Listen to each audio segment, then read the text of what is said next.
Happy Thanksgiving week, Conference USA fans. Welcome into a special episode of CUSA Insider, the official podcast of Conference USA. I'm your host, Sarah Rudolph, alongside Josh Jonas here. We're bringing you a special Thanksgiving week episode on a Tuesday or Wednesday. I don't even know when we're actually going to post this, but hey, yeah, let's say Tuesday. And we are excited about what is to come at the end of this week. Absolutely, where we will figure out who will be Jacksonville State's opponent in the football championship. But there is a lot to talk about around the league. There was a volleyball champion crowned over the weekend. There was a big upset in men's basketball. Women's basketball is in full screen or in full.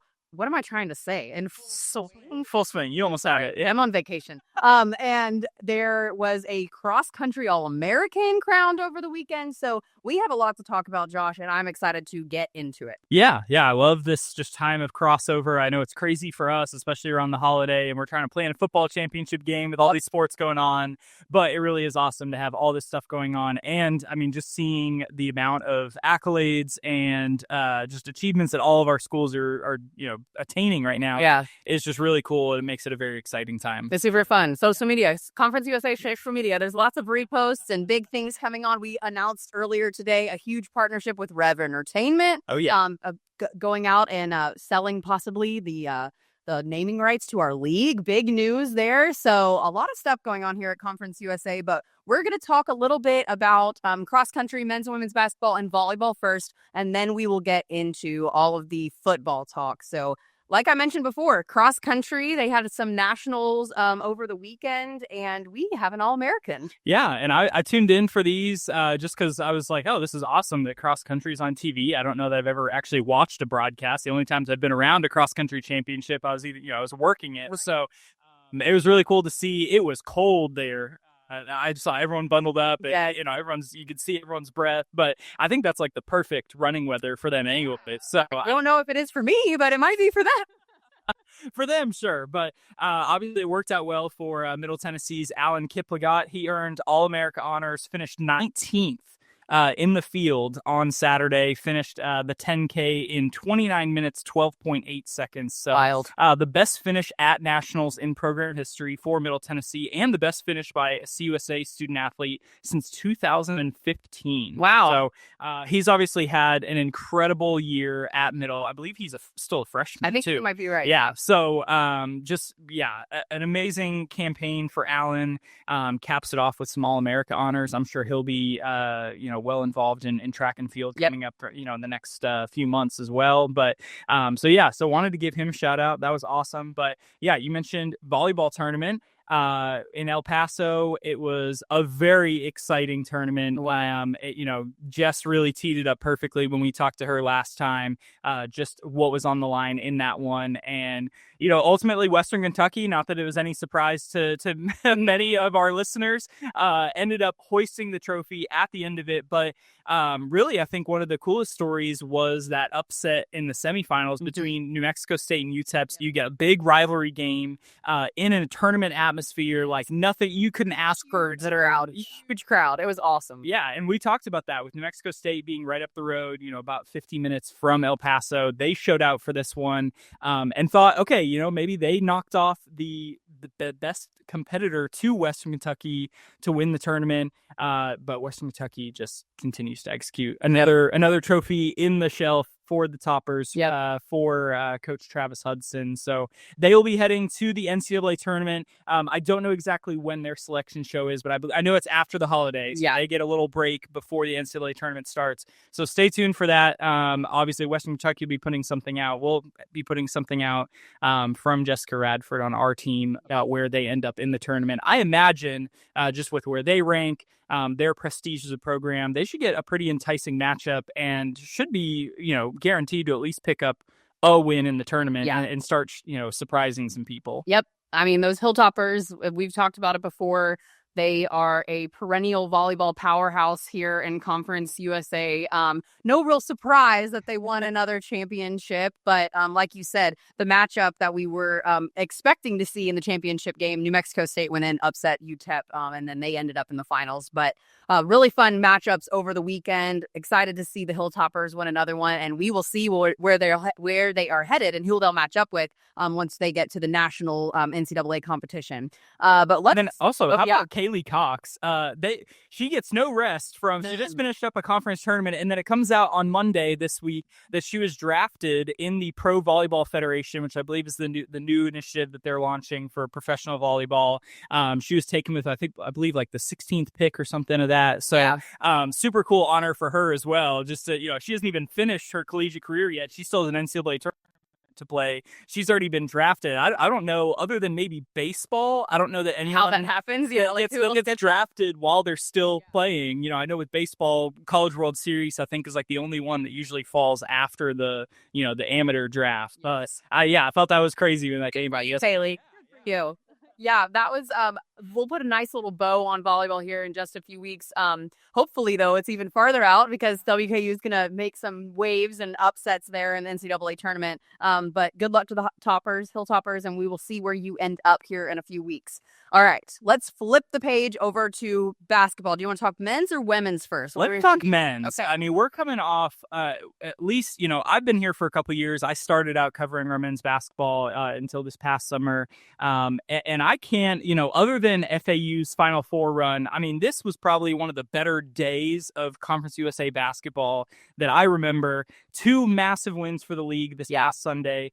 We start off the day, Kennesaw State knocking off number 24 Rutgers at home. So awesome. It's so awesome. And it was just so cool for it. Just anytime Kennesaw is doing something right now in their first year in Conference USA, it's just really cool to see how excited they get, how excited the nation, rallies behind that program right now. Obviously, a couple years ago, they were, a team that came out of the ASUN, was, just a really surprising team, almost knocked off, I believe it was Xavier in the first round of the tournament a couple years ago.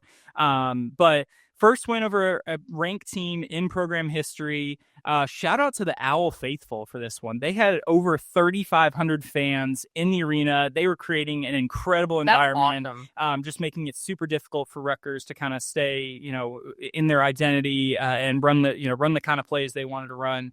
But doing it all behind Simeon Cottle, Jameel Miller played a major role in this win. They ended up sweeping our weekly awards, and really just looking at this one, they won it on the glass, which is awesome to see against a power conference team. You wouldn't have thought that, with a mid-major team, but they out-rebounded them by 19 in this one, had a 22-15 edge in second chance points, just pulling down those offensive rebounds. So, go out. Hooty-hoo. Yeah. Let's go, baby. Super excited for that program, like you said. Super excited for those fans. The Kennesaw State fans, the black and gold, they love some owls, and it's really fun to see because they're a great pickup for Conference USA as far as fan base goes, for sure. And we just love to see you guys showing out at those games. So keep it up, Owls. And take notes, Delaware, Missouri State, they're all coming in. I know we have a lot of just unique, fun fan bases. The bar is pretty high for you guys. So, and I've seen a lot from both of those fan bases already. Yes. Just, and that's really cool in itself too, is just seeing all the Delaware, Missouri State people that are excited for all the things we're doing as a league right now, because they know that they get to be part of that next year. Yep. And they're trying to, they're doing their things to build themselves up and hopefully be the ones that we're talking about on the podcast a year from now. That's right. Very well said. Very well said. I am excited to get them in the league as well. Big Blue Energy is my favorite. Yes. All right, and then we cap off the day with Liberty in a big win over Kansas State. So that is the team that FAU eliminated there at the final when they made their Final Four run a few years ago. So CUSA over Kansas State. Sorry, guys. Yeah, I'm sorry, but yeah, Wildcat fans, if you have a CUSA team on the schedule, you better watch out. Yeah, because apparently that is like their bugaboo. I don't know what it is, but another huge win for Liberty. This is, it's kind of funny. You have polar opposite kind of milestones here, because this is the first win over a ranked team for Kennesaw State. This was Liberty's 9th win over a Power 5 school, so there are no strangers to big wins. So they knocked another one here. beating Kansas State in the Paradise Jam. Colin Porter led the way for the Flames. He had a huge three-pointer late in this one with about a couple minutes left that really kind of gave them that space they need, the cushion they needed to pull away with this one. Then they went on yesterday to edge McNeese, who was really the mid-major darling last year. They were a 30-win team. They were one that a lot of people were predicting to come away with an upset in the tournament last year.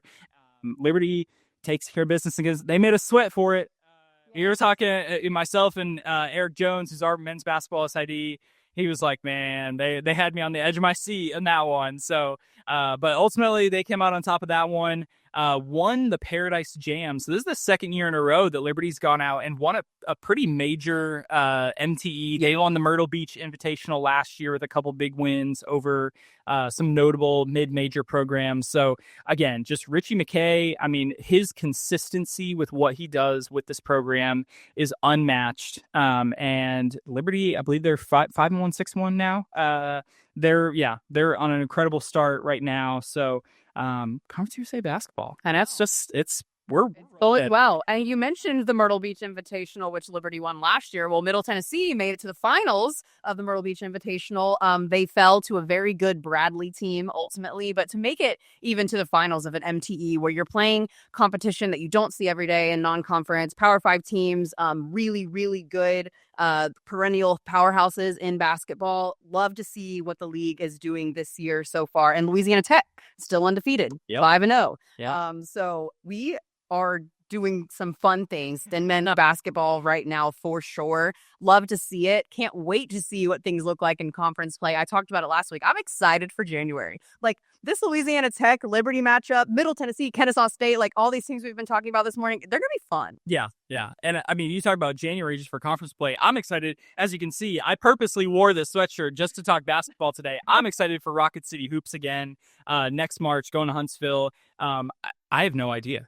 Yeah, I have absolutely no idea who, and we're really not going to know until we start, shaking teams out with conference play. And I feel like even then, because, you play a team, you go, the home and home schedule through the regular season. Once you've seen a team 2 times, you start to kind of figure each other out. That third matchup, even if you swept them in the regular season, it takes a lot to beat a team 2-3 times in a year. So even some of the teams that take care of business in the regular season, anything can happen once you get on a neutral site there in Huntsville. But we'll move on to women's basketball. I feel like it's the same. I mean, the parallels here between just amount of success that all the programs are having. It's not even just like a handful at the top. It is almost everybody from top to bottom.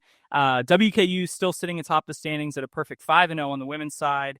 4 teams behind them with just 1 loss. When you look at the non-conference record for both the men and the women, both of them around 67%. So 2/3 of their games they're coming away with wins. I mean, that is an incredible rate for us, just for any league, for just across the country. So awesome things happening right now. And even when you get down to some of these other matchups, one that I really loved on the women's side from this past week, Jax State giving UAB its first loss of the season, a series that has largely been, in-state rivalry that's been dominated by the Blazers in years past. But now Jax State is like, you know what? No, they've got that CUSA crest on the jersey. It's giving them a little extra boost.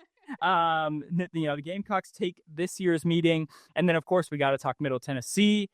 Their women, they haven't had that, momentous win yet. I mean, they're taking care of business. They're right there as a well-lost team.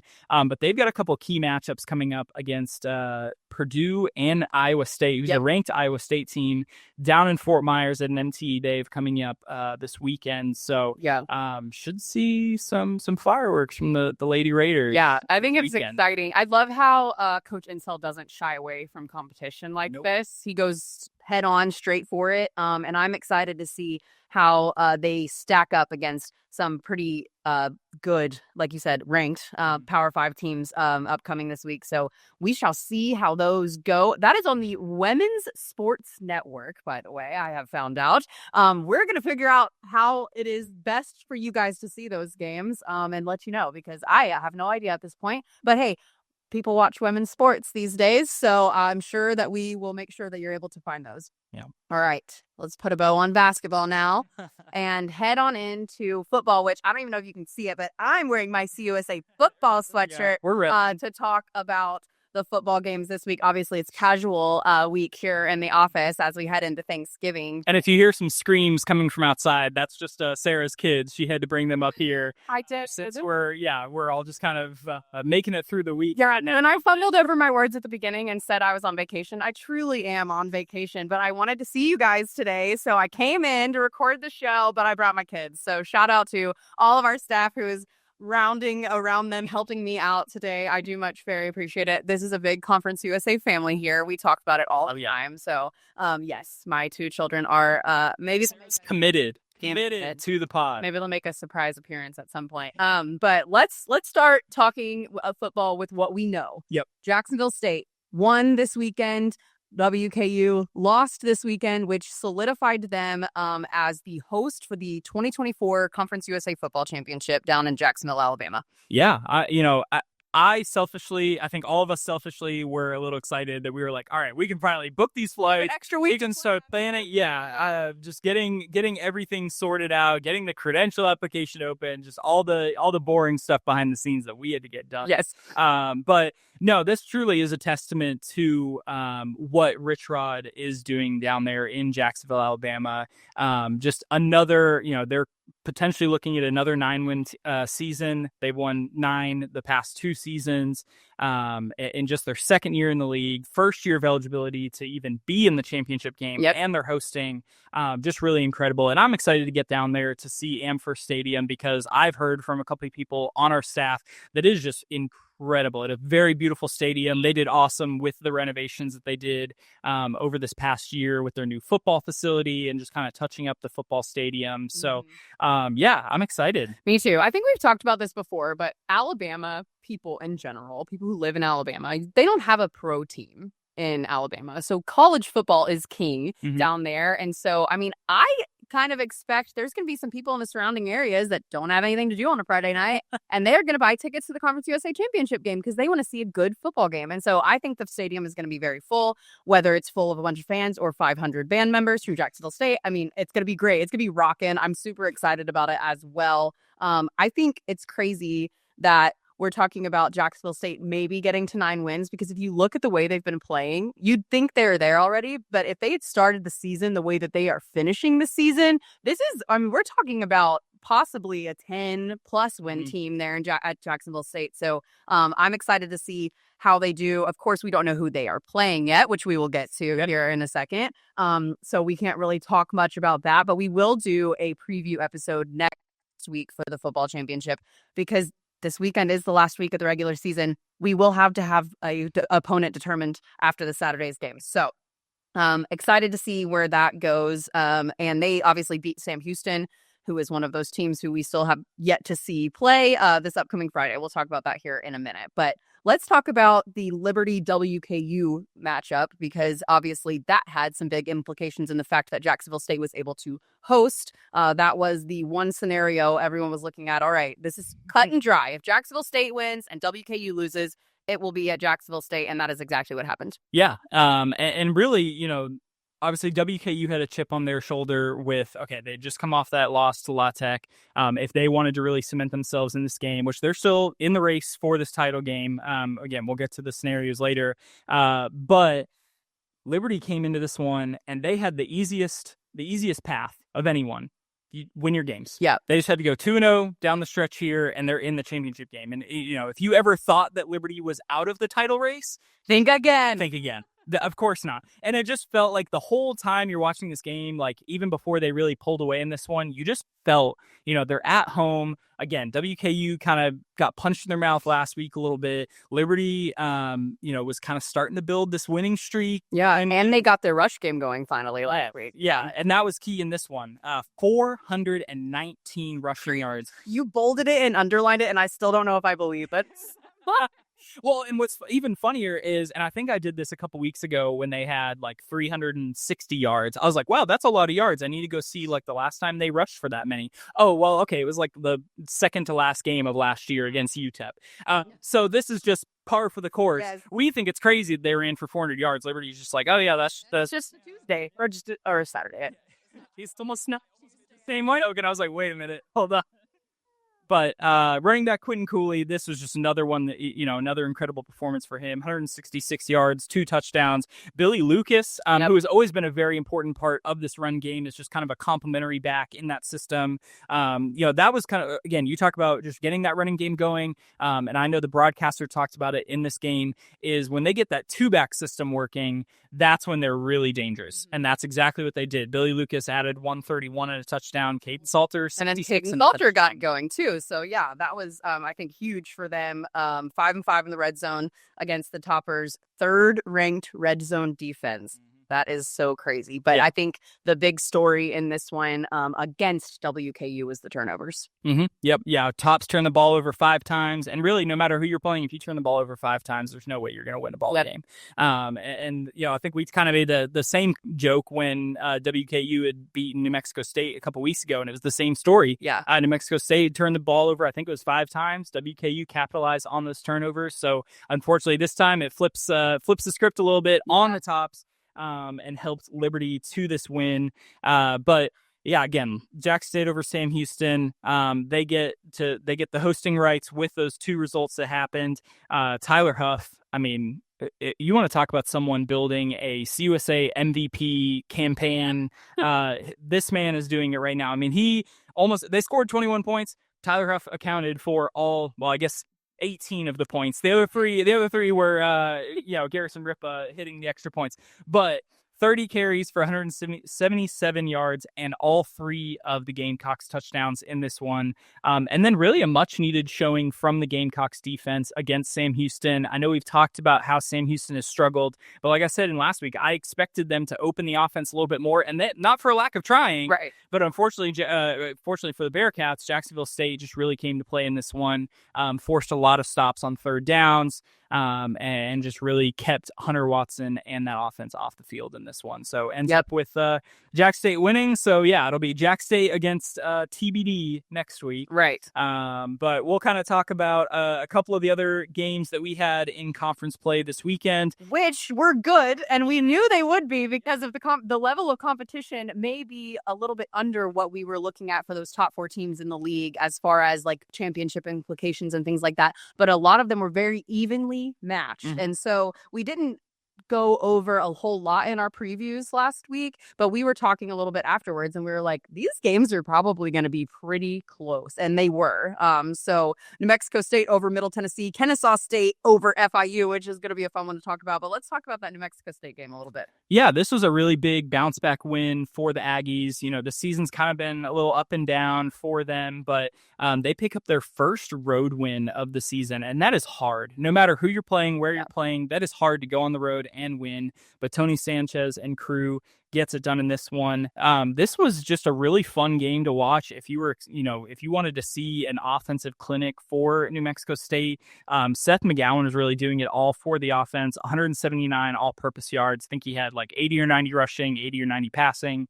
However, it ended up breaking down. And then they kind of have this interesting quarterback tandem. They've kind of mixed these guys around. Guys have been injured, whatever the case may be. But Parker Awad was really the quarterback for most of this game, but Brandon Nunez comes in and he has 2 pass attempts on the day and finishes with 2 touchdowns. So when they got down into that red zone, kind of mixing things up, bringing Nunez into the game to again just to kind of mix the game plan up a little bit, and he ends up throwing a couple touchdowns. So that was kind of a really interesting way to see them run the offense in this one. Yeah, I think it was fun.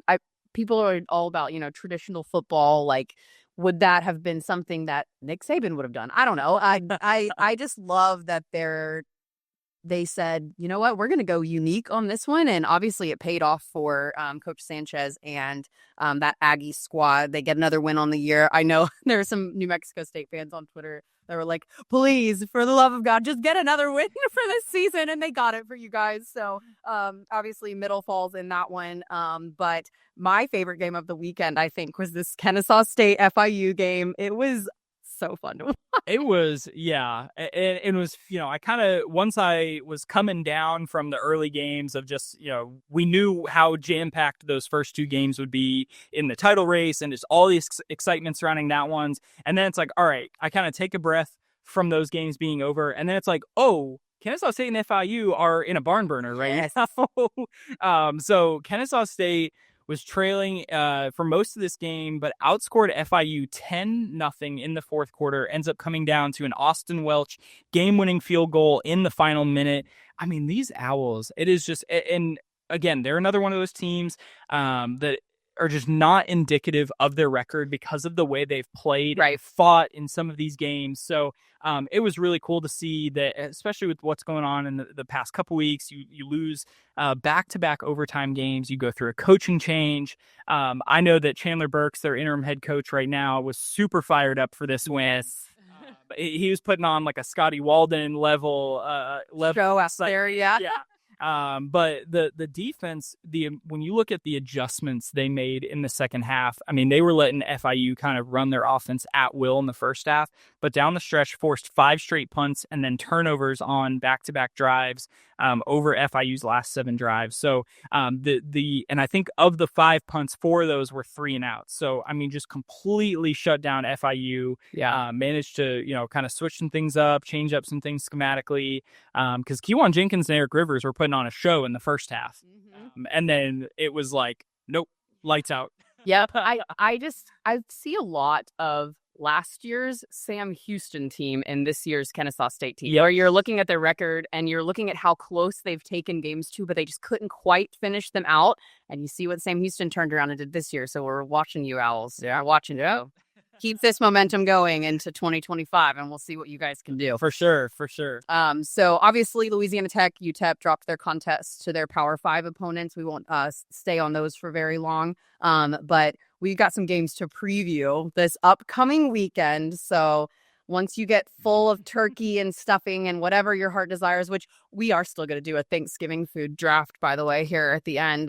We're gonna make sure that happens. So stay around for that one. But we've got some football games to watch, and we have one on Friday, which is a little bit different for us, I think, as a league. I can't remember the last time that we had a game on a Friday right after Thanksgiving, and I love it. Yeah, I think it's going to be awesome. Yeah, if you guys need a break from your Black Friday shopping, come home 2:30, pop on CBS Sports Network. You'll catch that one. That's kind of primarily the reason this one got bumped up to Friday. We'd get this on TV. Couldn't have worked out any better that we have this one on Friday on CBS Sports Network. That's right. You got the other most important game of the week in the title race on ESPNU at 3 p.m. on Saturday. So that was just awesome. Shout out to our TV partners for setting up the CUP, the Conference USA plan.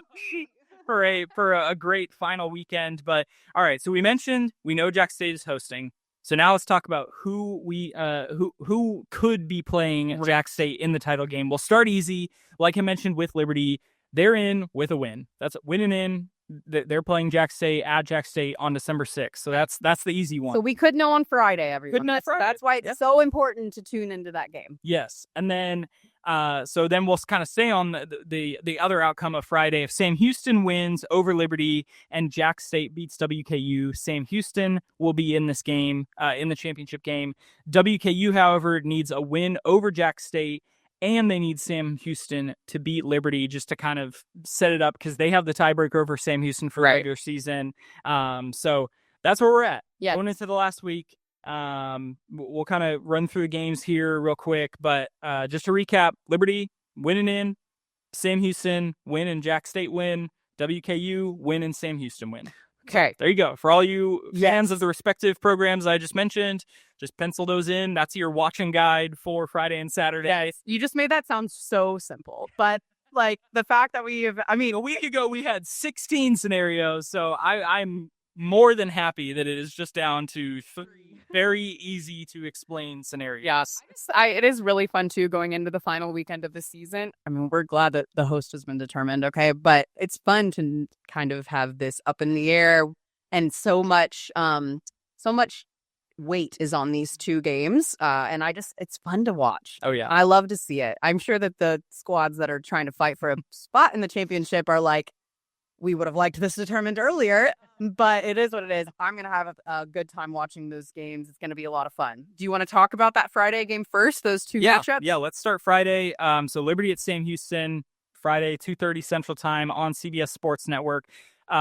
Don't be late to this one, because this might be one of the fastest games of the college football season.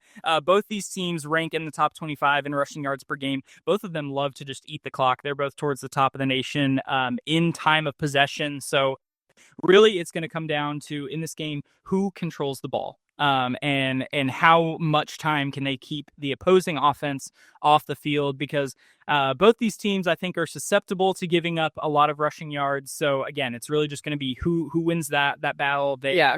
I think, if Sam Houston was unable to slow the run against Jack State this past weekend, there's obvious room for concern with them facing Liberty coming off of 419 rushing yards per game. They've averaged like 360 yards per game when you look at their 3-game winning streak going into this one. Yep. I think that is the key right there, like you mentioned. So I think there are still some things Sam Houston can do to make sure that they win this game.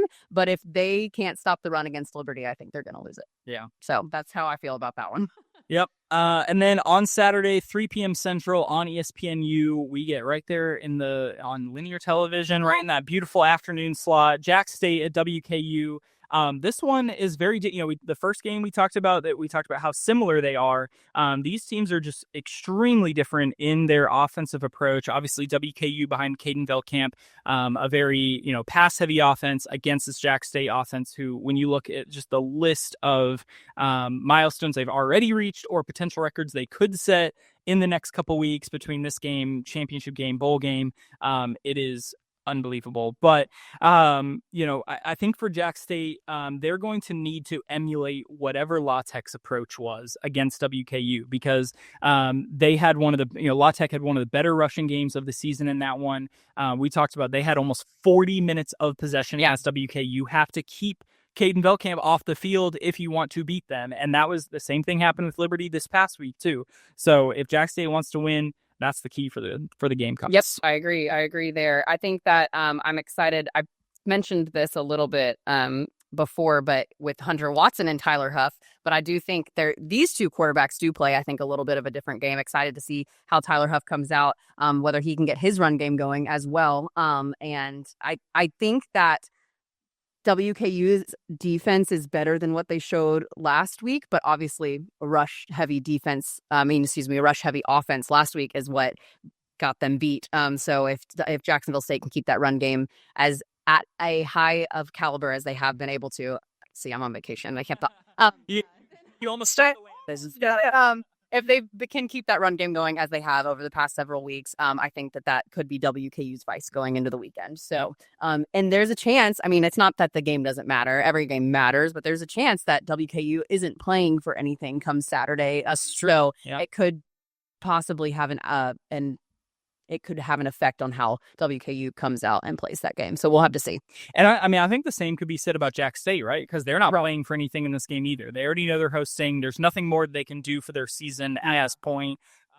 So, did they kind of come out, maybe not a little complacent, but, Rich Rod may just play a little bit more conservative. He might try to rest his guys, knowing that you do have a quick turnaround for, if one of these teams, is in the championship game, you play Saturday, you have to turn around and play again on Friday. Right. Whereas the winner of the Liberty Sam Houston game could potentially get that full week of rest going into the championship game. So, again, just little factors that could play into when you're looking down the stretch of this game. If Jack State is in control, obviously wouldn't be surprised to see a lot of backups in this one. Sure. Sure. All right. Let's talk about Middle Tennessee at FIU, which, after the way the games went last weekend, may end up being another barn burner. Let's see. Yeah, and I think this one has the potential for a shootout with the level of quarterback play that we've seen from Nick Vadiato and Kewan Jenkins at FIU. But I do really like the matchup of the Panthers' passing defense against Middle Tennessee. That has been something, especially in recent weeks, but really all season, has been a strength for FIU, is how they've been able to limit the amount of passing yards. Now, again, that could be primarily because we have a lot of run-heavy offenses in Conference USA, but even against some teams who have been more pass-friendly, they've still managed to shut them down. And even against a team like New Mexico State, pulling this stat out again, that they only allowed 12 yards of passing to New Mexico State, which is unbelievable. So, FIU at home back in Pitbull Stadium before the season finale. I think I like them in this one. And then we'll go to the next one here. We got 2 more games at 3 p.m. Central on ESPN Plus. We'll start with Kennesaw State at La Tech. I don't know why this just feels like such a fun matchup. Yeah, I think it's because we've talked so much about how both of these teams are, again, not indicative of their record because of how well they played in these. Or maybe it's just because I think in all of Kennesaw's games as a first-year member, it's just fun when you have new matchups and you're going places for the first time. It's just a fresh feeling to the game. Well, I'll tell you too. We've talked a lot about Kennesaw State at home and how the Owl faithful show up. Louisiana Tech has been very good at home this year. So I'm excited to see Thanksgiving weekend. Maybe some people are home for the holidays there in Ruston and see if they can fill up that stadium a little bit with Bulldog fans. So I'm kind of excited for this one too. And I think that is really it. We're kind of like hanging on at every Kennesaw State game to see what they can do. But like you said, Louisiana Tech, definitely not indicative of how their record is not indicative of how they have been playing this season. So can they win their final game and keep some momentum going into the next season? Yep. And then we finish up the slate with a big rivalry. UTEP at New Mexico State. This game moves back to Las Cruces. I apologize, you saw that. I almost caught it. I just want you to... 3 p.m. Central on ESPN Plus. The 101st meeting of the I-10 rivalry. UTEP leads this one 59-39-2. And this will be the first taste of the rivalry for another 2 of our first-year head coaches, and Scotty Walden and Tony Sanchez. Yes. I know Tony Sanchez. I'll say that's strange. See that if you don't know first taste as a head coach, I should say, for Tony. But should be another good one to wrap up the regular season. Yeah. I can't believe we're at the end. I know. Well, it's crazy. If you haven't gone and listened to our season previews that we did in the summer for all of our football football teams. We have 10. We have all of our schools at football. Sorry. Literally, vacation is clearly setting in. But Adam Young from New Mexico State was telling us a story about how he couldn't remember if it was the New Mexico rivalry or the UTEP rivalry, but about how intense Coach Sanchez gets for one of these rivalries. That was the story where he came over like bloody and he was like, "Coach, are you okay?" He's like, "Yeah, I'm so excited." So if you haven't listened to that story, go back, find that preview. It's audio only. It's not here on video. But it's a really funny story, and I hope that he gets just as fired up for the UTEP rivalry this weekend. The way that these 2 teams' records are, I think that this is always a game that you kind of like, who knows? But there is not one who is, a 9-win team versus one who is a 2-win team or something like that. They're pretty evenly matched. So we'll have to see how this one turns out. All right, that's it for football previews. Yeah. So obviously Thanksgiving is coming up. I wanted to do a little bit of a Thanksgiving food draft here with Josh. We'll see who comes up with the best plate. That's what I was doing over here on my phone, was looking up a list of Thanksgiving foods. So I'm going to sit this in front of us so that we can decide. I wonder what you guys at home... you'll have to let us know who you think ends up with the best plate here. I think this could get interesting. There's a lot of we talked about this a couple times in the office, just when we're eating lunch in the cafeteria and just leading up to Thanksgiving, like who makes what, and like, oh, does your family do this or this or this or this? Yeah. And, there's a lot of, I don't know what it is about Thanksgiving food. I don't either. It's polarizing. I agree with you. I'm like not finding very good ones. Here we go. We're just going to go. Okay. Some of these have like salt and pepper on them. We're not going to draft salt and pepper. Yeah. Let's just go for it. And I'll see if I can find another one while we're talking. Okay. All right. So let's go 5. We'll go 5 food items on your plate, and then we'll go 1 dessert. We'll do like a little wild card there at the end. Okay. So, all right. I'm going to write mine down so I don't forget. Okay. All right. I'm going to let you go first. Okay. Are we going anything, or are we going to go like meat and then sides and then... Let's just go anything. Let's just build out. Yeah, we'll trade off here. I know. Okay.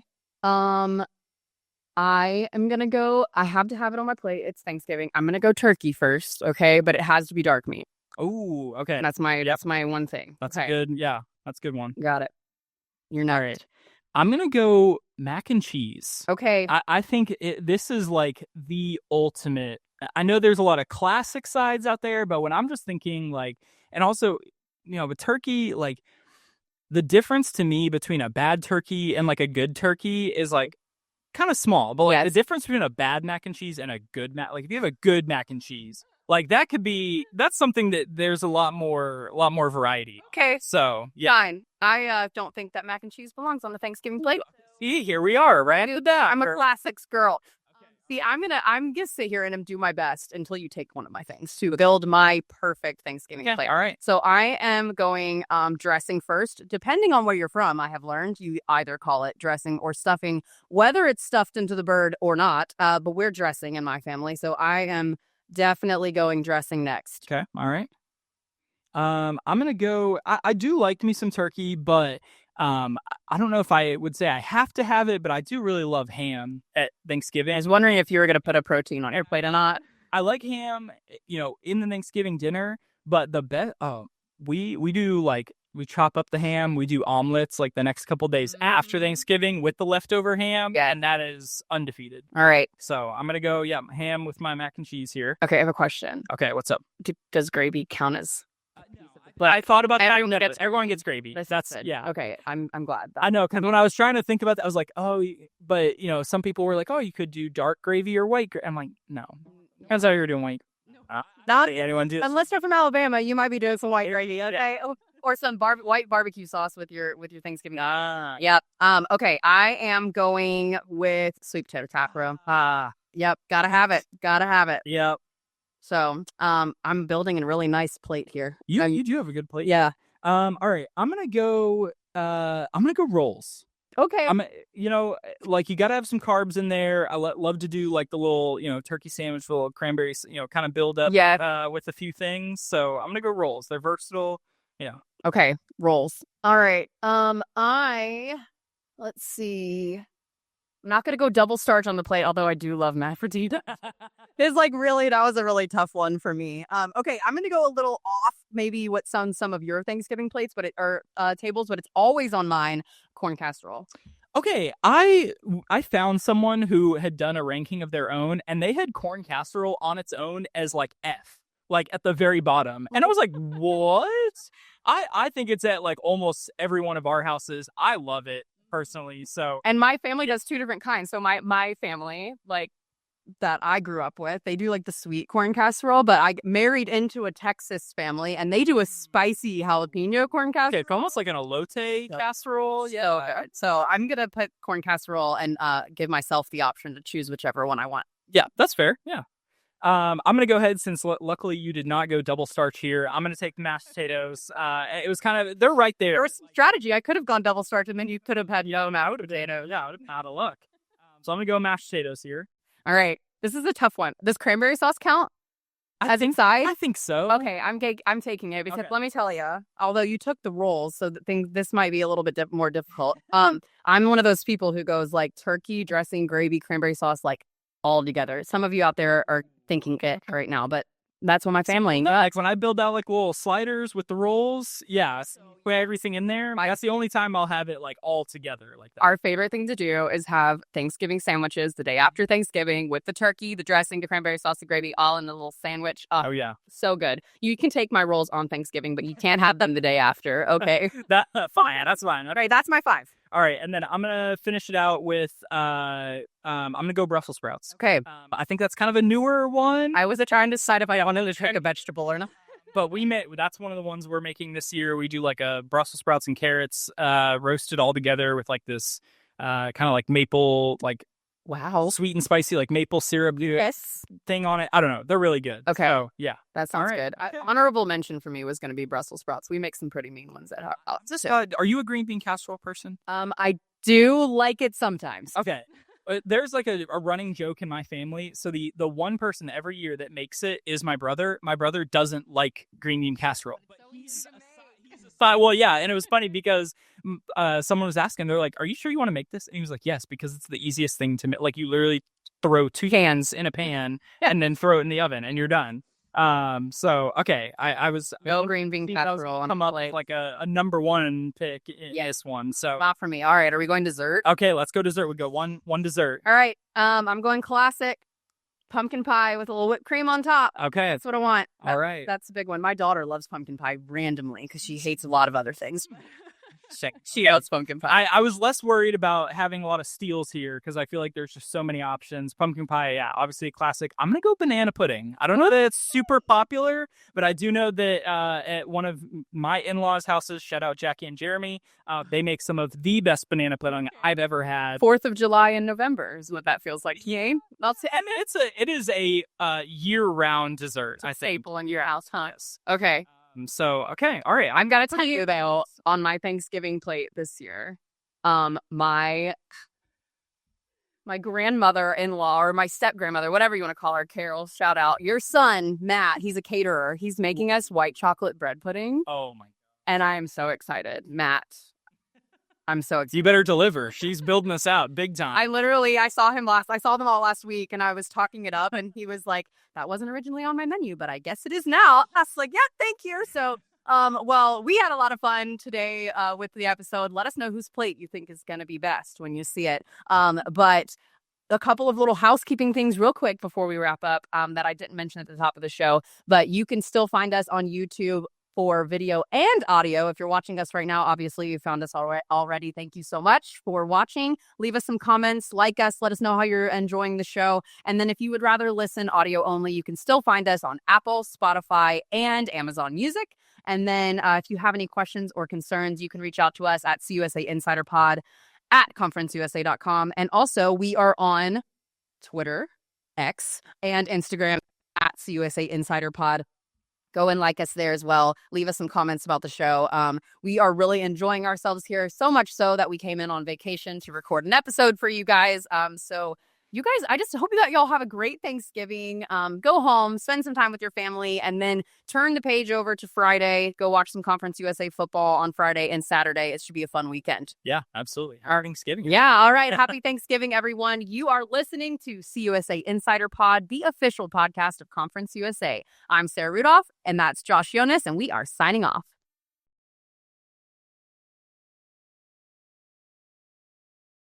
1, 2, 3. Happy Thanksgiving!